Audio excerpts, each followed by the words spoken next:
नमस्कार दोस्तों, मैं आपका अपने चैनल एचवीएस स्टडीज़ में स्वागत करता हूं। इस वीडियो में आपके लिए 9 अप्रैल 2022 का करंट अफेयर लेकर आ गया हूं। साथ में हम स्टैटिक जीके और रिलेटेड करंट अफेयर का रिवीजन करते हुए चलेंगे। अगर आप इस चैनल पर पहली बार आए हो तो आपसे अनुरोध है, चैनल को सब्सक्राइब कर लीजिएगा। वीडियो अच्छी लगे तो वीडियो लाइक करके ज़रूर जाइएगा। लास्ट में आपके लिए क्विज़ रखा है, उस क्विज़ को ज़रूर सॉल्व कीजिएगा। चलिए बात करते हैं लास्ट डे के क्विज़ की। तो लास्ट डे आपसे क्वेश्चन पूछा गया था, which lieutenant general set to become next army chief. तो आप सभी ने आंसर मनोज पांडे दिया था और वही सही आंसर है। आप सभी ने आंसर सही दिया था और डिटेल में दिया था। अच्छा, ये कौन से नंबर के हैं ये आप किसी ने बताया नहीं, तो मैं आपको बता दूं 29 नंबर के ये मनोज पांडे जी इस समय पर हमारे आर्मी चीफ हैं। अगले क्वेश्चन की बात करें, फोर्ब्स बिलियनियर्स 2022 ने एक लिस्ट जारी की है, who is the richest person in the world. तो आप सभी जानते होंगे जो पर्सन है ये ऑलमोस्ट सभी रिपोर्ट में नंबर 1 माने गए हैं। तो इस रिपोर्ट में भी ये नंबर 1 माने गए हैं इलॉन मस्क, जो कि जिन्होंने टेस्ला को स्थापित किया, जिन्होंने स्पेस एक्स को स्थापित किया। इन दोनों कंपनियों की बदौलत ये दुनिया के नंबर 1 पर्सन बने हैं पैसों में। इनकी टोटल वर्थ $219 बिलियन है। उसके बाद जेफ बेजोस का नंबर आता है। आप यहाँ पर लिस्ट में देख सकते हैं, पहले नंबर पर इलॉन मस्क, फिर जेफ बेजोस, बर्नार्ड अर्नोल्ट और उनकी फैमिली, बिल गेट्स और वारेन बफेट। यहाँ पे भारत के एक पर्सन का नंबर भी है जो कि मुकेश अंबानी हैं, वो 10वें नंबर पर यहाँ पर आपको दिख जाएंगे। यहाँ पर भारत के पर्सपेक्टिव से अगर देखा जाए तो भारत के पर्सपेक्टिव से मुकेश अंबानी तो टॉप पोजीशन पर हैं और वैसे इनकी रैंक 10th है। दूसरे नंबर पर गौतम अडानी हैं जो कि 11वें नंबर पर है। शिव नादर 47 नंबर पर है। उसके बाद 56 नंबर पर साइरस पूनावाला है और फिर 81 पर राधा कृष्णन दमानी है और भी फिर आगे नंबर है, लेकिन उतना आपको याद नहीं रखना है। पहले और दूसरे नंबर भारत के जो अमीर पर्सन हैं उनको याद रखना है। ओवरऑल इनकी रैंक 10th और 11th है। आगे बात करें, अगला क्वेश्चन है, which state government launched Kaval Uthavi app for public during emergency. Public के लिए इमरजेंसी के समय पर कावल उठावी ऐप को लॉन्च किया गया, किस स्टेट के द्वारा। जैसे नॉर्मली जब इमरजेंसी लगती है तो बहुत सारे र्यूमर्स आने लग जाते हैं, ये हो रहा है वो हो रहा है।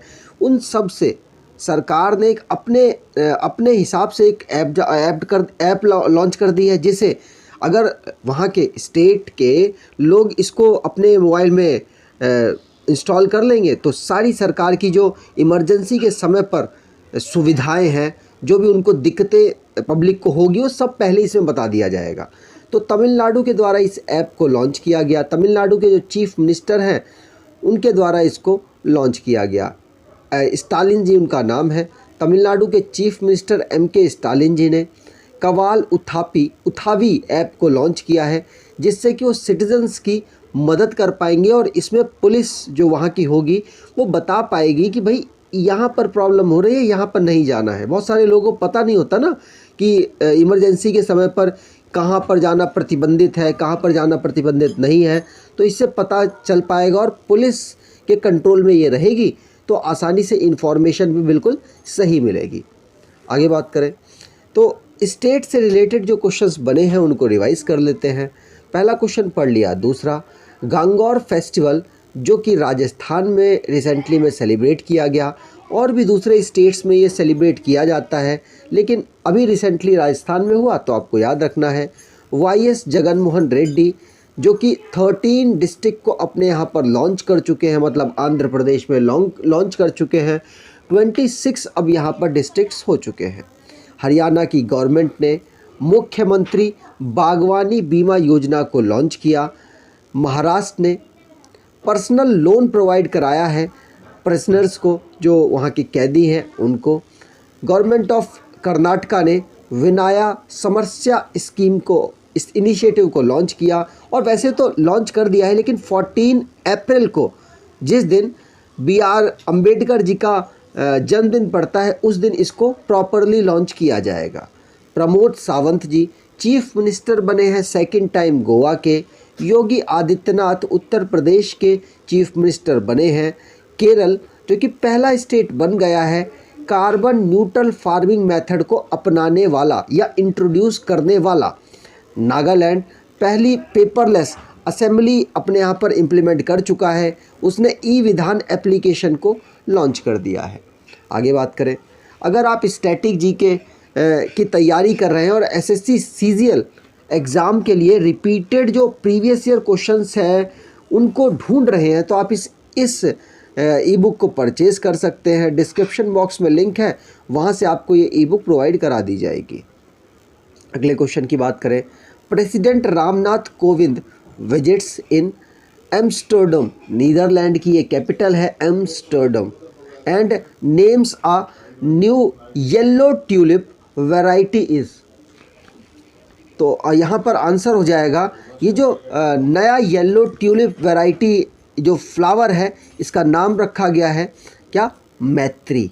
तो सी ऑप्शन यहाँ पर बिल्कुल सही हो जाएगा। रामनाथ कोविंद जी ने नीदरलैंड में भी हाल ही में विजिट किया है और वहाँ पे एम्स्टर्डम में जो कि एक येलो कलर का ट्यूलिप वैरायटी का एक फ्लावर है उसका नाम मैत्री रखा है। याद रखिएगा सी ऑप्शन यहाँ पर बिल्कुल सही हो जाएगा।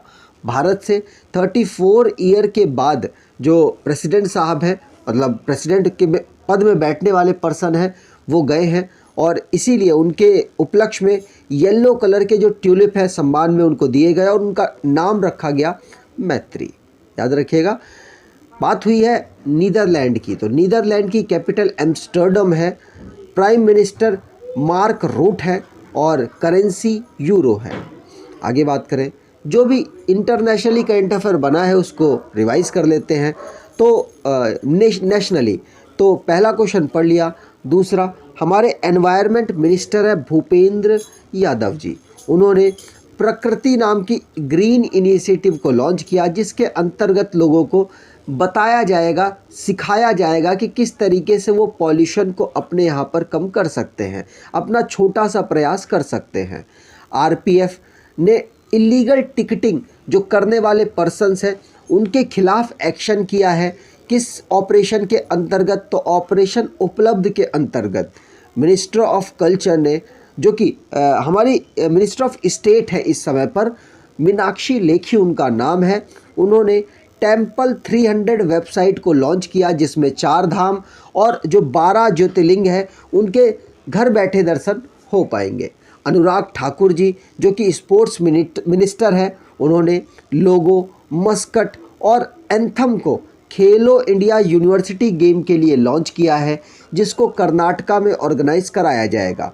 एनवी रमन्ना जी जो हमारे चीफ जस्टिस ऑफ इंडिया है, उनके द्वारा फास्टर नाम का एक सॉफ्टवेयर लॉन्च किया गया जिसमें फाइल्स को, इमेजेस को आसानी से एक जगह से दूसरी जगह सिक्योरली और फास्टली पहुंचाया जाएगा।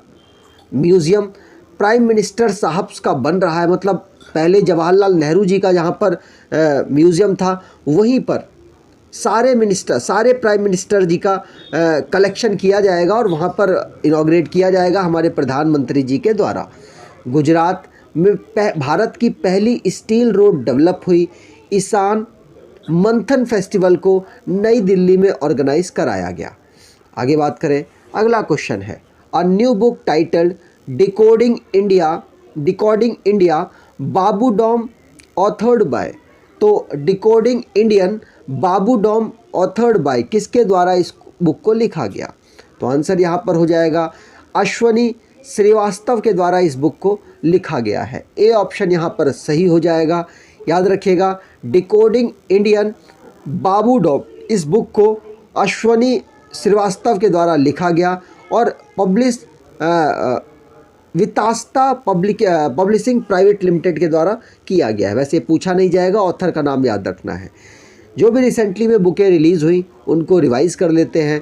जैसे पहली बुक पढ़ ली, दूसरी बुक है आलोक चक्रवाल के द्वारा बिरसा मुंडा जयंती नायक को लिखा गया और धर्मेंद्र प्रधान जी जो हमारे शिक्षा मंत्री हैं इस समय पर, उनके द्वारा इस बुक को रिलीज़ किया गया। क्वीन ऑफ फायर को देविका रंगाचारी के द्वारा लिखा गया।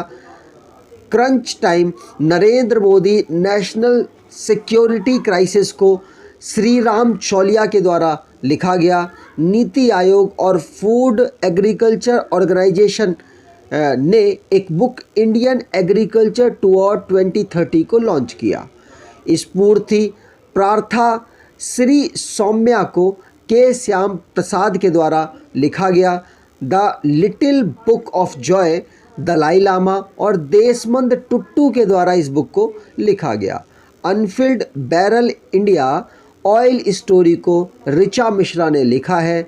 जी.आर. विश्वनाथ की एक ऑटोबायोग्राफी है रिस्ट एस्योर्ड एन ऑटोबायोग्राफी। याद रखिएगा, जी.आर. विश्वनाथ ने इस बुक को लिखा है। अगले क्वेश्चन की बात करें। अगला क्वेश्चन है, who has been re-elected as the president of Serbia. तो कौन सर्बिया के दोबारा से प्रेसिडेंट बन गए हैं? ऑलरेडी थे, दोबारा से चुनाव जीत गए और बन गए। तो आंसर यहाँ पर हो जाएगा, इनका नाम है अलेक्जेंडर वुसिस। अलेक्जेंडर वुसिस जो कि दोबारा से चुनाव जीत गए और सर्बिया के ये प्रेसिडेंट बन गए हैं। तो इनका नाम याद रखिएगा, सेंडर वुसिस इनका नाम है। प्रेसिडेंट सर्बिया के ये बने हैं। सर्बिया की बात की जाए तो सर्बिया की कैपिटल बेलग्रेड है। सर्बिया की करेंसी सर्बियन दिनार है और प्रेसिडेंट अलेक्जेंडर वुसिस है। आगे बात करें, रिसेंटली में जो इंटरनेशनली करंट अफेयर बना है उसको रिवाइज कर लेते हैं। जैसे पहला क्वेश्चन पढ़ लिया। दूसरा, United nation human right council के द्वारा डॉक्टर इयान फ्राई को क्लाइमेट एक्सपर्ट के रूप में अपॉइंट किया गया। अब ये काम करने वाले हैं क्लाइमेट को बेहतर बनाने के उसमें, ठीक है।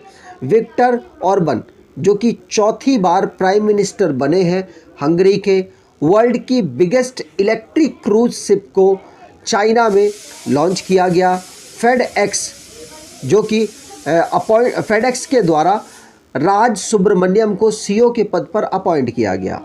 माल्टा के पीएम के रूप में रॉबर्ट अबेला को अपॉइंट किया गया, मतलब चुनाव जीतकर ये अपॉइंट किए गए। और पहली वाइल्ड लाइफ बॉन्ड इशू की गई वर्ल्ड बैंक के द्वारा अफ्रीका के जो ब्लैक राइनोज हैं उनके लिए। आगे बात करें। अगला क्वेश्चन है, which initiative pilot project launched by department of animal husbandry and dairying. तो एनिमल हस्बेंड्री और डेयरी का जो डिपार्टमेंट है उसने किस इनिशिएटिव को लॉन्च किया है जिसमें जो हमारा डेयरी पूरा सिस्टम है उसको बेहतर करने के लिए आगे काम किया जाएगा। आगे यहाँ पर आंसर हो जाएगा वन हेल्थ जो एक इनिशिएटिव है, एक प्रोजेक्ट है जिसको पायलट प्रोजेक्ट के रूप में जो हमारा डिपार्टमेंट है एनिमल हस्बेंड्री और डेयरी वाला उसने इसको लॉन्च किया है, जिसमें ये एनिमल्स की जो हेल्थ है उसको ऑब्जर्व करेंगे। मतलब यहाँ पर ना सिर्फ नॉर्मली अभी ऑब्जर्वेशन चलेगा, पायलट प्रोजेक्ट चलाया गया है तो ऑब्जर्व करेंगे, अगर बेहतर होता है तो पूरे भारत देश में इसको इम्प्लीमेंट करने की कोशिश की जाएगी। लेकिन रिसेंटली में इसको उत्तराखंड में इम्प्लीमेंट किया गया है। आगे बात करें। अगला क्वेश्चन है, GOBP and which company to collaborate on EV solution, electrical vehicle solution. तो आंसर यहाँ पर हो जाएगा जियो कंपनी के साथ TVS मोटर ने इलेक्ट्रिकल व्हीकल का जो सॉल्यूशन है उसको निकालने के लिए कोलैबोरेशन किया है। याद रखिएगा, जियो जो कि भारत में काफ़ी तेज़ी से इसने अपने पैर पसारे हैं और ये रिलायंस की ही एक सब्सिडरी आप कह सकते हैं। और इसने जो टेलीकॉम पूरा सिस्टम है उसको काफ़ी बेहतर तरीके से कैप्चर किया है। अब ये TVS मोटर के साथ मिलकर इलेक्ट्रिकल व्हीकल का जो सिस्टम है उसको बेहतर करने की कोशिश करेंगे, जिसमें 2 व्हीकल मतलब 2 व्हीलर और 3 व्हीलर पर ये काम करने वाले हैं। ठीक है, चलिए आगे बात करें। अगला क्वेश्चन है, which bank launches super app union NXT and digital project संभव। तो आंसर यहाँ पर हो जाएगा नाम से ही पता चल रहा होगा, यूनियन NXT का मतलब यूनियन बैंक होगा यहाँ पर, या तो यूनाइटेड बैंक होगा। तो यहाँ पर आंसर यूनाइटेड नहीं है, यूनियन बैंक है। यूनियन बैंक ने अभी सुपर ऐप अपनी यूनियन NXT और डिजिटल प्रोजेक्ट के अंतर्गत संभव को लॉन्च किया है। यहाँ पर बता दूँ, इस ऐप के अंतर्गत मतलब जो ये संभव और ये जो ऐप है यूनियन NXT, इसके अंतर्गत जो भी अपने काम है, बैंकिंग के काम है, यूनियन बैंक उनको डिजिटली ट्रांसफ़र करने वाला है। कोशिश करना चाहता है कि जो उनके कस्टमर्स हैं वो डिजिटली उनसे कनेक्ट रहें और वो इन ऐप का यूज़ करें, इसीलिए उसने इस ऐप को लॉन्च किया है। यहाँ पर यूनियन बैंक की बात की जाए तो इसका हेडक्वार्टर मुंबई में है और इसके CEO राज किरण राय जी हैं। फाउंड किया गया था 1919 में मुंबई में। आगे बात करें, अगला क्वेश्चन है ADB project India economy to grow by in financial year 23। तो ADB ने कितनी एक्सपेक्ट की है भारत की इकोनॉमी फाइनेंशियल ईयर 23 में?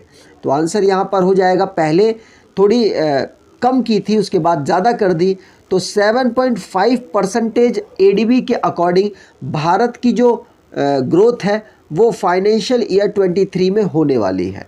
याद रखिएगा, पहले जो ग्रोथ थी वो 7 ऑब्ज़र्व की थी, लेकिन अब मतलब 2022 में 7 ऑब्ज़र्व की थी, लेकिन अब 7.5 ऑब्ज़र्व कर ली है 2022 और 2023 के लिए। ठीक है, चलिए यहाँ पर आप देख सकते हैं 2022-2023 के लिए 7.5 और 8 मानी है 2022 और 2024 में भारत ग्रो करने वाला है।